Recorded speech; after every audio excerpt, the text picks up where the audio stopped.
तो बच्चों हम उसके आगे देखेंगे, है ना। आज हम पढ़ेंगे केमिकल काइनेटिक्स। ठीक है, तो एलिमेंट्री रिएक्शन बेटा हो चुका था।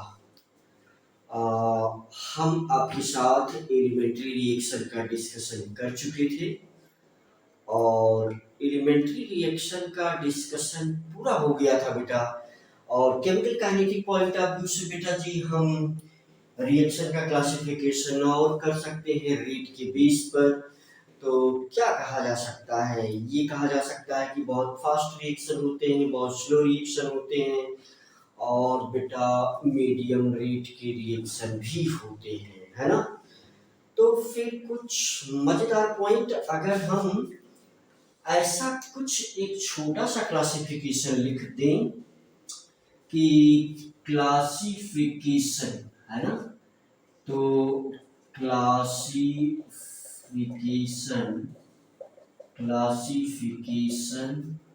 what? Classification of reaction. Classification of what? Reaction. Classification of a reaction on the basis of rate of reaction, right? Classification of reaction. तो ये किसके बेस पर है बेटा जी? ये है on the basis of rate. तो ये है on the basis of rate of reaction. Rate बेटा हम बहुत डिटेल देखेंगे, on the basis of rate of reactions, on the basis of rate of reactions. तो देखो, बस छोटा सा क्लासिफिकेशन 2 मिनट का, इसे आप समझ लो पूरा मन लगा करके, तो मजा लेकर के, मतलब ऐसा आप कर सकते हो कि, है ना। तो फिर हम क्या कहेंगे, हम ये कहेंगे कि वेरी फास्ट रिएक्शन मतलब ए, चलो बी और सी, ठीक है। तो इसको मैंने बोल दिया very fast reactions, very fast reactions. चलो इसको मैं बोल दिया वेरी स्लो रिएक्शंस, ठीक बेटा, वेरी स्लो रिएक्शंस। और इसे मैं बोल दिया मॉडरेट रिएक्शन, ठीक है, मॉडरेट रिएक्शंस। चलो कुछ मजेदार बातें कर लेते हैं इसके साथ साथ।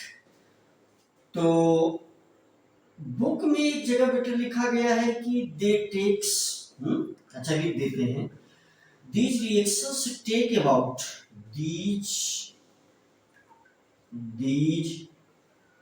reactions take about 10 to the power minus 14 to 10 to the power minus 16, है ना। तो क्या मतलब है इसका, 10 to the power minus 14 to 10 to the power minus 16 second, मतलब ये रिएक्शन इतनी ही टाइम में कंप्लीट हो जाता है। और इसमें देखो कौन कौन सा रिएक्शन आएगा। एक तो हम कह सकते हैं कि इसमें न्यूट्रलाइजेशन रिएक्शन आएगा, न्यूट्रलाइजेशन रिएक्शंस। तो एसिड और बेस का रिएक्शन, जैसे हमने मिला दिया यहाँ पर NaOH और HCl को, तो आपको पता है बहुत ही आपका प्यारा रिएक्शन NaCl और H2O बना देगा, आपको ये बात पता है। चलो यहाँ पर एक हम एक दूसरा रिएक्शन, ये तो न्यूट्रलाइजेशन रिएक्शन हो गया। और एक दूसरा रिएक्शन देखो, हम ये जो प्रेसिपिटेशन रिएक्शन की अगर हम बात कर ले तो देखो बेटा BaCl2 में हमने क्या डाल दिया H2SO4, तो H2SO4, तो ये क्या बन जाएगा, मतलब BaSO4 plus what twice HCl, ठीक है। अच्छा तीसरी बात बेटे, मैंने ऐसा तीसरा रिएक्शन लिख दिया कि जैसे AgNO3 में हमने NaCl मिला दिया। मतलब ये है आपका AgNO3 और प्लस हमने इसमें एक साल्ट मिला दिया NaCl। तो आपको पता है कि ये AgCl का प्रेसिपिटेट आ जाएगा। चलो हम इस दोनों को प्रेसिपिटेशन रिएक्शन बोल देते हैं। मतलब देखो ये भी और ये भी, हम इसको क्या बोल देते हैं, प्रेसिपिटेशन रिएक्शंस। ठीक है बेटा।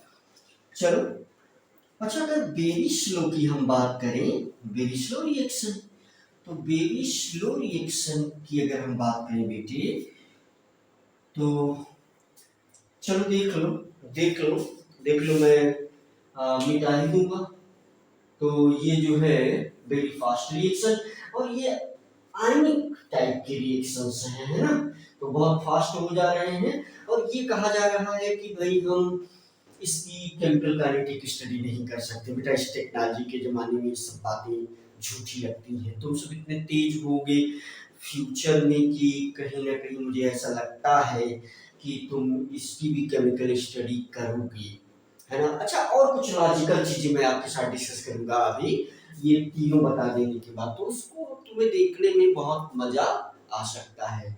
क्या क्या आप हमारी बात को समझ पा रहे हैं? तो चलो 16, अगर हम इस सेकंड को महसूस कर ले रहे हैं या मेजर कर ले रहे हैं, या हम इसको अपने प्रैक्टिकल में ला ले रहे हैं, तो निश्चित रूप से हम उसके काइनेटिक की स्टडी का रास्ता तो तलाश ही लेंगे। और अगर हम नहीं तलाश पाए तो आप तो जरूर तलाश लोगे। तो चलो वेरी स्लो रिएक्शन की बात हम करते हैं, तो इसको कंप्लीट होने में मीन्स मिनट आवर डेज ऐसा कुछ लग जाता है। तो फिर हम कहते हैं कि अगर इतना टाइम लगता है तो इसकी केमिकल काइनेटिक स्टडी करना बहुत रेलिवेंट नहीं होगा। क्या आप हमारी बात से सहमत हैं? चलो कुछ रिएक्शंस हम लिख देते हैं जो इज मॉडरेट रिएक्शन। मतलब ये देखो, जैसे नंबर 1 पर हमने लिख दिया व्हाट, नंबर 1 पर हमने लिख दिया व्हाट, वेरी स्लो रिएक्शन, है ना। तो जैसे अगर हमने ट्वाइस H2 प्लस O2 का गैसियस फॉर्म में अगर ये दोनों हैं, अगर इनका मैं रिएक्शन एट रूम टेम्परेचर पर बेटा कराऊं तो ये बहुत स्लो होगा। मतलब प्रोडक्ट का फॉर्मेशन बहुत बहुत बहुत ही स्लो होगा। ठीक है। तो बहुत सिंपल सी बात है बेटे कि अगर रस्टिंग ऑफ आयरन अगर आप देखें, एक एग्जांपल है रस्टिंग ऑफ आयरन, है ना, रस्टिंग ऑफ आयरन। चलो इसकी हम जो है क्या लिख लेते हैं, एक रिएक्शन ऐसे लिखते हैं। आपको पता होगा कि ये रस्टिंग क्यों होता है, क्योंकि इन्वायरमेंट में कंटामिनेंट है, और वो कंटामिनेंट जो है रस्टिंग को बढ़ावा देते हैं। तो यफी की ये राड है, सिंपली अगर मैं इसके लिए कुछ ऐसे रिएक्शन बनाऊं तो क्या होगा, सिंपल सी बात है। अगर हम इसके लिए ऐसे रिएक्शन बनाएं तो हम क्या लिखेंगे, हम लिखेंगे ट्वाइस Fe, और मान लीजिए हम जो है ट्वाइस Fe2, और फिर Fe का फार्मूला है, तो हम यहाँ लिख सकते हैं ट्वाइस O3, और क्या 3O2 लिख देते हैं, और ये ऑक्सीजन का मॉलिक्यूलर फॉर्म बना लेते हैं, और ये तो ओजोन बन गया। तो हम यहाँ लिख देते हैं क्या 3O2। ठीक है। और यहाँ पर बेटा H2O प्रेजेंट है, यहाँ पर कंटामिनेंट प्रेजेंट है ना, मॉइस्चर के फॉर्म में प्रेजेंट है, और पॉल्यूशन प्रेजेंट है। तो मेनली हम ऐसा लिख देते हैं पॉल्यूटेंट प्रेजेंट है। तो ये बेटा जी जो पॉल्यूटेंट प्रेजेंट है, तो ये सब मिल करके ये रस्ट बनाता है। आपको फार्मूला पता होगा, Fe2O3 into AH2O। ठीक है। मतलब वेरी स्लो रिएक्शन, बहुत स्लो ये हो रहा है। जैसे कि अगर हम रूम टेम्परेचर की बात कर लें, तीसरा पॉइंट ये हमने ऐड कर दिया यहाँ पर। अगर हम कार्बन मोनोऑक्साइड और H2 गैस, मतलब इसका रिएक्शन हम कहाँ करवा दें, at room temperature. At room temperature, तीन मैंने तीन बोल दिया है ना, एट रूम टेम्परेचर, है ना बेटा जी। तो इसका मतलब ये जो CH3OH बन रहा है ये बहुत स्लो बनेगा, मिथेनॉल का फॉर्मेशन ये जो है क्या बनेगा, बहुत स्लो बनेगा। और अगर हम इस रिएक्शन से बेहतरीन प्रोडक्ट लेना चाहते हैं तो साथ साथ में आप कुछ न कुछ ऐसे ही लर्न करते चलेंगे। अगर हम यहाँ 400 डिग्री सेंटीग्रेड टेम्परेचर रख दें, 300 प्रेशर रख दें और जिंक ऑक्साइड और Cr2O3 एज ए कैटलिस्ट के रूप में यूज करें तो ये बहुत बेहतरीन क्या हो जाएगा, प्रोडक्ट मिलने लगेगा। लेकिन इस स्टेट में तो ये बहुत बहुत बहुत ही क्या है, स्लो है। तो ये कुछ ऐसा स्लो रिएक्शन है, ये कहा जा रहा है कि ये इतने स्लो है कि इनकी काइनेटिक स्टडी करना उतना रिलेवेंट नहीं है। लेकिन मेरा तो ऐसा मानना है बेटा अम, कि इसकी केमिकल काइनेटिक स्टडी हम कुछ और भी रीजन है जिस वजह से नहीं करते हैं, है ना।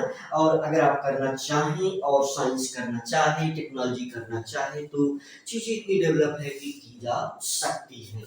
चलो हम इसे भी मिटा देते हैं। और मॉडरेट रिएक्शंस, चलो देखो मैं मॉडरेट नहीं लिख करके यहाँ यल लिख बैठा हूँ। चलो इसमें जो टाइम लग रहा है उस टाइम, वो टाइम जो है मीजरेबल है और ये हमारे काइनेटिक स्टडी के लिए बहुत इंपॉर्टेंट है। तो ये मॉलिक्यूलर रिएक्शंस हैं और हमारे लेक्चर को आप ध्यान से सुनेंगे तो ये मॉलिक्यूलर रिएक्शंस हैं। तो क्या कहेंगे आप, अगर ये मॉलिक्यूलर रिएक्शंस हैं तो मॉलिक्यूल में पहले बॉन्ड टूटेगा और फिर प्रोडक्ट में नया बॉन्ड बनेगा, रिएक्टेंट मॉलिक्यूल में बॉन्ड टूटेगा और प्रोडक्ट में नया बॉन्ड बनेगा। तो इसका सीधा मतलब हुआ कि इसमें कुछ टाइम लग जाएगा और इसकी केमिकल काइनेटिक स्टडी करना हमारे लिए बहुत इंपॉर्टेंट है। देखो एक लॉजिकल चीज में बताऊंगा यार, अगर मैं इसका एग्जांपल लिखूं तो बहुत सारा एग्जांपल बेटा जी, जैसे देखो मैंने लिख दिया एक एग्जांपल इसका लिख दिया what, FeCl3 FeCl3 plus SnCl2 twice, मैं यहाँ ट्वाइस लगा दूं तो ये बेटा बना लेगा क्या, ट्वाइस FeCl2 प्लस SnCl4। आपको पता है कि Cl वहां क्यों चला गया, तो सिंपल सी बात है, क्लास 11th में इन चीजों को डिस्कस किया गया है। चलो दूसरा रिएक्शन मैं लिख दे रहा हूं कि मैं शुगर पर कोई अल्कली डाल देता हूं, ठीक है, या जो है इन्वर्जन ऑफ की शुगर को हम देख लेते हैं। तो आपको पता है कि क्या C12H22O what, C12H22O11 plus what H2 यहाँ ऐड होगा और ये एसिडिक कंडीशन में इसका इन्वर्जन हो जाता है। इन्वर्जन हम बोलते हैं, सिंपल सी बात है, आप जानते भी होंगे क्योंकि कॉन्फ़िगरेशन इसका उलट जाता है, बहुत सीधी बात है। लेकिन हम यहाँ चर्चा कर रहे हैं काइनेटिक्स की, हम उस पर थोड़ा केंद्रित रहेंगे। ये तो बस एक दो एग्जांपल दे करके हम आगे बढ़ जाएंगे, राइट।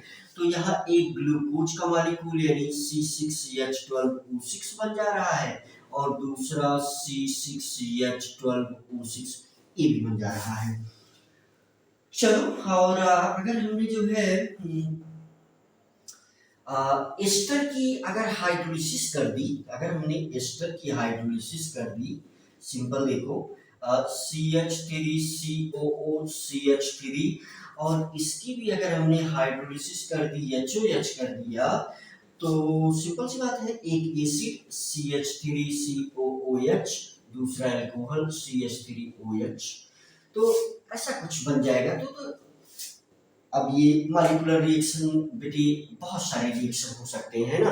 तो ऑक्जेलिक एसिड का ऑक्जेलिक एसिड के द्वारा पोटेशियम परमैंगनेट का डीकलराइजेशन, क्योंकि ऑक्जेलिक एसिड में क्या प्रेजेंट है, अनसैचुरेशन प्रेजेंट है, तो वो भी इसमें आ जाएगा। अच्छा चलो हमारी एक लॉजिकल बात सुन लेते हैं, मुझे उम्मीद है कि ये सारे रिएक्शन आपको दिख रहे हैं और ऑर्गेनिक के जितने भी रिएक्शन आप लिख दो सब इसकी कैटेगरी में आ जाएंगे।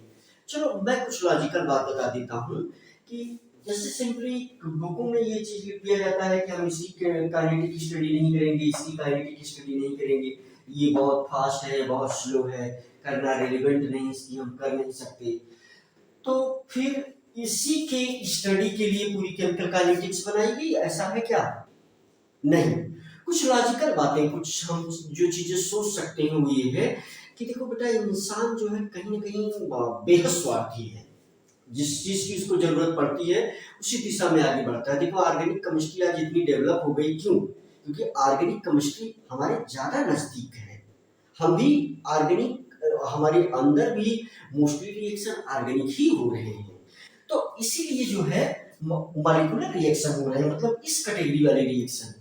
तो हम ऐसा कह सकते हैं कि ऑल ओवर सभी रिएक्शन की केमिकल काइनेटिक स्टडी हो रही। मान लीजिए इसकी इस रिएक्शन की संख्या बहुत ज्यादा है और उसकी तुलना में इन दोनों रिएक्शंस का नंबर बहुत कम हो जाए, तो इसका मतलब अगर ये रिएक्शन 10 लाख हुआ, ये जो है 10-20 रिएक्शन हुआ, इसको हम मान लेते हैं कि चलो 500-600 हो गए रिएक्शन, तो 10 लाख रिएक्शन के रिस्पेक्ट में तो ये दोनों नेग्लिजिबल हैं।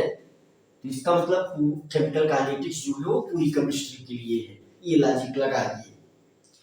तो ये छोटी बात हमने समझ लिया। अब हम एक बहुत इंपॉर्टेंट टॉपिक पर आपके साथ चर्चा करेंगे बेटा जी, और वो होगा हमारा रेट ऑफ रिएक्शन।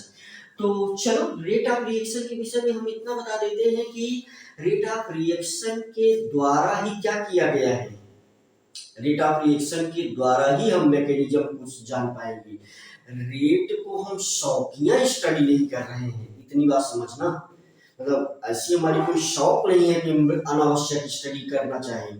तो इस केमिकल काइनेटिक्स में रेट की स्टडी इसलिए की गई जिससे कि हम मैकेनिज्म को बता सके और रिएक्शन, उस रिएक्शन कंडीशन को हम डेवलप कर सके जिसमें हम बेस्ट प्रोडक्ट प्राप्त कर सके और रिएक्शन के रेट को घटा और बढ़ा सके, स्पीड अप कर सके। जैसा कि अभी हमने मेथेनॉल की फॉर्मेशन की स्टडी आपके सामने रखा था।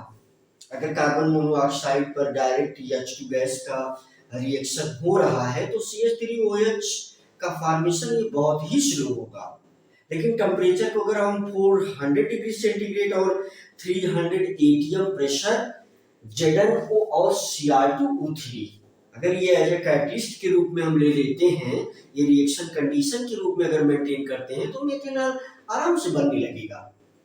तो रेट को जो है रेट डिपेंड करेगा रिएक्शन कंडीशन के ऊपर, और उसीलिए रेट हम पढ़ भी रहे हैं कि रिएक्शन कंडीशन को समझ करके हम मैकेनिज्म को समझें, राइट।